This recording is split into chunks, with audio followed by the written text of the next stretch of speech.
18-iyunda Premyer-ministr Temir Sariyevning rahbarligi ostida hukumat vakillarining ishchi majlisi bo'lib o'tdi. Bu haqda hukumat apparati xabar beradi. Majlis jarayonida 1916-yildagi Milliy qo'zg'olonning 100 yilligini nishonlash bo'yicha komissiya tarkibini aniqlash, 2015-yilning 1-sentyabridan boshlab pensiya bilan ta'minlashni ko'paytirish, respublika byudjetiga kirgan Qirg'iz temir yo'li milliy ishxonasining sof kirimi o'lchamini ozaytirish va Qumtor koni bo'yicha Central Gold ishxonasi bilan muzokaralar o'tkazish uchun tuzilgan maslahat kengashi tarkibiga o'zgartirishlar kiritish bo'yicha qaror qabul qildi. Shuningdek, Qirg'iziston fuqarolarining pensiyalar bilan ta'minlashni yuqorilatish bo'yicha Sotsial fond raisi Muhammadkali Abilgaziyev bayonnoma tayyorladi. Uning aytishicha, 2015-yilning 1-sentyabridan boshlab 40 yillik mehnat staji bor erkaklar, 35 yildan ortiq mehnat staji bor ayollar hamda birinchi guruh nogironlari pensiyasiga 500 so'mdan qo'shib berilishi ko'zda tutilgan. Buning uchun pensiya fondidan 845 million so'm ajratildi. Majlisda hukumat vakillari bu qarorning loyihasini qo'llab-quvvatladilar. Manas aeroporti yo'lida o'smirni haydovchi mashinasi bilan urib ketdi. Bu haqda Chuy oblasti Ichki ishlar boshqarmasining matbuot kotibi bildirdi. Ma'lumotga ko'ra, Oqjar qishlog'ida 1979-yil tug'ilgan Bishkek shahri turg'uni Honda rusumidagi mashinasi bilan maktab o'quvchisini urib ketgan. Jabrlanuvchi 14 yoshli o'smir jarohat olib kasalxonaga yetkazildi. Yuqori Kengash deputatlari 3-martadagi o'quv qarorida balog'atga yetmaganlarga kechki soat 10 dan keyin uylardan chiqishni taqiqlaydilar. Tashabbuskor guruh a'zolari Tursunboy Bakiro'g'li, Iristina Qo'chqarova va Nurkomil Madaliyevlarning aytishicha, mazkur qonun bolalarning sog'ligiga, psixik, intellektual, ruhoniy tomondan rivojlanishiga ziyon keltirishga yo'l qo'ymaslik maqsadida ishlab chiqilgan. Qonun loyihasida bolalarning barchasiga taqiqlangan joylar aniqlandi. Unga ko'ra, bolalarga shahar ko'chalarida, stadion, park, mashinalar qatnovi joylarida, bekat, aeroport hududlarida katta odamlarsiz yolg'iz yurishi mumkin emas. Bundan tashqari endi bolalar tunda sayrga, sport maydonlariga, savdo markazlarida, ovqatlanadigan, ko'ngilochar joylarga, internet, tungi klublariga, hammom saunalarga bora olmaydilar. Tungi soat 10 dan keyin ko'chadagi bolalar ota-onalariga yoki ularni boquvchilariga beriladi. Shuningdek, mast holatida ushlangan bolalar to'g'ridan-to'g'ri tibbiy mahkamalarga jo'natiladi. Aytilgan qonun buzilsa, bolaga javobgar shaxs 300 so'm, 500 so'm gacha, xizmat xodimlari 500 so'mdan 1000 so'mgacha, yuridik shaxslar esa 1000 so'mdan 1,5 so'mgacha jarima puli to'laydilar. 18 yoshga chiqqanlar esa balog'at yoshiga yetgan hisoblanadi.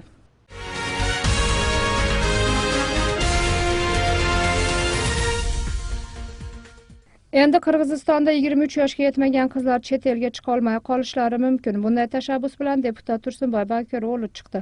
U shunday qonun qabul qilinsa, boshqa millat vakillariga qirg'izistonlik qizlarning turmushga chiqishi kamayadi deb hisoblaydi. Huquq himoyachilarning aytishicha, bu cheklov bosh qonunga qarshi keladi. Davlat fuqarolari bo'lsa, Qirg'izistonda ishsizlik masalasi kuchaygan vaqtda qanday bo'ladi deb qarshiligini bildirishdi. Taklif etilgan yangi qonun loyihasi migrantlarga qanday ta'sir ko'rsatadi? Kengroq ma'lumot xabarchimizning materialida. Deputat Tursunboy Bakiro'g'lining aytishicha, turmushga chiqmagan qizlarning ko'pchiligi xorijlik fuqarolarga yor bo'lishmoqda. Shu sababdan xalq vakili masalani hal qilish uchun 23 yoshgacha bo'lgan qizlarni chet o'lkaga chiqishini taqiqlash kerak deb hisoblaydi. Maga Koreyadagi bordoshlaringiz ko'p qayrilishadi. Qirg'iz qizlari ishtageni barib, Koreya ulutundagi mirzalarga turmushga chiqib olib, ara yo'lda qolib жатышат. Ikkinchidan, bunday masala Rusiya, Qozog'istondagi migrantlarning orasida da bo'lib жатadi. Ошондуктан 23 yoshga cheyinki qizlarni chet jaqqa chiqarib turali sunish aytdik. Emani qo'llashuvi yo'q-bu belgisiz. Xalq vakili qo'shimchalaganday, xorijga ta'lim olishga o'tgani haqida buyrug'i borlarga bu qonunning aloqasi yo'q. Shu bilan birga chet elga chiqayotgan qiz-kelinlar uchun ham cheklov olinadi. Qolgan 23 yoshga to'lmagan qizlarning tashqariga chiqish huquqiga cheklov kirgiziladi. Muhojirlik boshqarmasining mutaxassislari bu qonun qabul qilinsa, Qirg'iziston muhojirlariga katta muammo yaralishini aytadi. Орыс tilinde slavy pol deganday, bizden nazik ayal qizlarimiz uy бүлөөнү багып калган. Бул жашыруун эмес. Бул жашыруун эмес. Ошондуктан үй бүлөдө сен 23-ке чейин чыкпайсың деп аны эн атасы багып отура албайт. Кыргызстанда жумуш орун табыш кыйын. Ошондуктан биз жумушчу күчүн экспорттоого muhtoj bo'lib atamiz. Oshol mezgilda biz tiyuv sala olmaymiz. Xalq orasida ham taklif qilinayotgan loyihaga nisbatan noroziliklar ko'p. Sababi ko'p oilalar chet o'lkadagi qizlarini topgan mablag'lari evaziga kun kechirishmoqda. 23 yoshgacha bo'lgan qizlarni ushlab o'tirish uchun o'lkada ish o'rinlari yaratish zarur ekanini bildirishdi. Bizga o'xshagan qarapayim elga o'ta оор. Эми 23 жаш o закон боюнча өздөрүнө туура келсе керек. Олордо бардыгынын колунда бар адамдар сүйлөп атышат. 18 жаштан кийин как положено чыкса болот деп ойлойм менчи. Бул жерде азыр кыздардын укугун тебелеп эле болуп атат. Анан ошого жараша бу жерде иш мемелерини туруктуу бир иштерди камтып койгондо ишке барбай калышы мүмкүн эле. Ошо Россияга чыкпай калса болот эле. Эми азыр 23 жашка чейин эмес, азыр 18 жаштан паспорт алып эле кетип атышпайбы? Ал жакка барып эми ар кимдин өзүнүн укугу да. Туура эмес болсо керек дейм. Себеби бар жок эле жарандар чыкканга неме да укукту. Чет мамлекеткечи окуганы барышат, иштегени. Statistika bo'yicha muhojirlarning 60-70% 18 yoshdan 23 yoshgacha bo'lganlardan iborat. Xalq vakili mazkur yoshdagilar chet o'lkalarda qulchilikka, turli zo'ravonliklarga uchrashganini ta'kidlab, cheklov orqali muammoni hal qilamiz deydi. Muhojirlik bo'limining mutaxassisi esa bunday masalalar fuqarolar shartnoma asosida chiqishda nuqta qo'yilishini bildiradi. Mamlakеттик деңгээлде жумушка жайгашуу жолго коюлган азыр. Биздин мамлекетте иш болбогон жумуш орну болбой атканы менен сыртка барып иштей тургандарга кимдерге иштеш керек лицензия дейт. Лицензиясы бар фирмалар болобу, ишкерлер болобу, мына ошолордун лицензиясы барлар менен барса, ал лицензия алган фирмалар биздин эмгек миграция жаштар министрлигинин алдында отчет берип турат. Huquq himoyachilar xalq vakilining taklifi qonunga qarshi kelishini aytadi. Qirg'iz Respublikasining hozirgi konstitutsiyasiga ko'ra 18 yoshdan katta bo'lgan har bir fuqaro erkin yurishga haqli. Bunday deb yozilgan. Agarda qaysi bir qonunlanuvchi mizam Qirg'iz Respublikasining konstitutsiyasiga qarama-qarshi kelsa, al mizam yuridikalik kuchga ega bo'lmaydi deb ko'rsatilgan. Albatta, bu negizda bu mizam dolborunun niyeti, maqsadi yaxshi. Biroq ошол эле мезгилде биз кандай бир чектөө киргизерден мурун биз анын шартты ошол эле мезгилде эмне себептен кетип чыгып аткан себептерин аябай жакшы изилдеп чыгып, анан кийин бул ошондой чектөө киргизишибиз керек да. Мисалы, алар Кыргызстанда калды деп коелу, чет өлкөгө чыкпады, бирок кантип жашайт?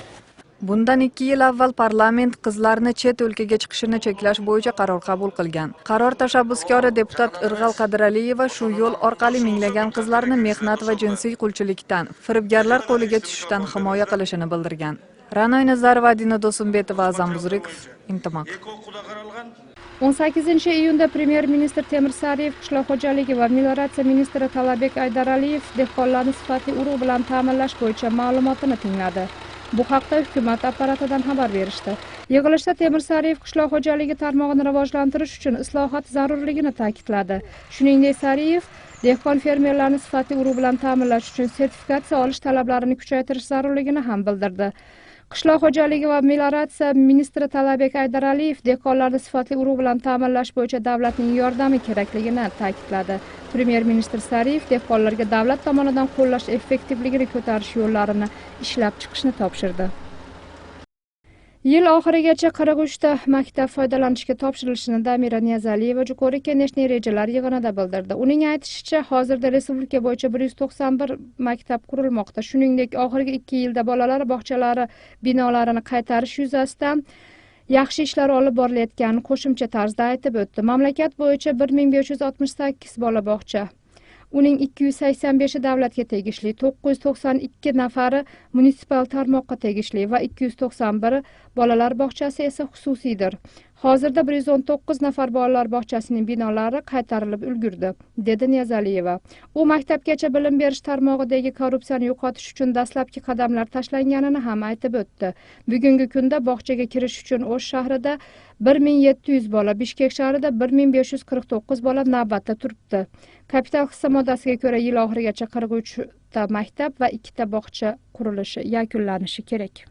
Vitse-premyer ministr Abdurahmon Mamataliyev raisligi ostida Qirg'iziston tarixidagi mamlakat miqyosidagi taniqli arbob Olimbek Dodxoh Hasanbey o'g'lining 215 yilligini nishonlash bo'yicha uyushtiruv komitetining kengashi bo'lib o'tdi.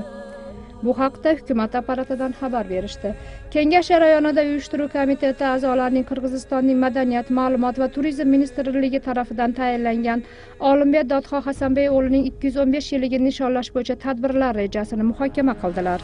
Rejaga respublikaning barcha rayonlarida va oblastlarida o'tkaziladigan ish-choralar kirgizilgan.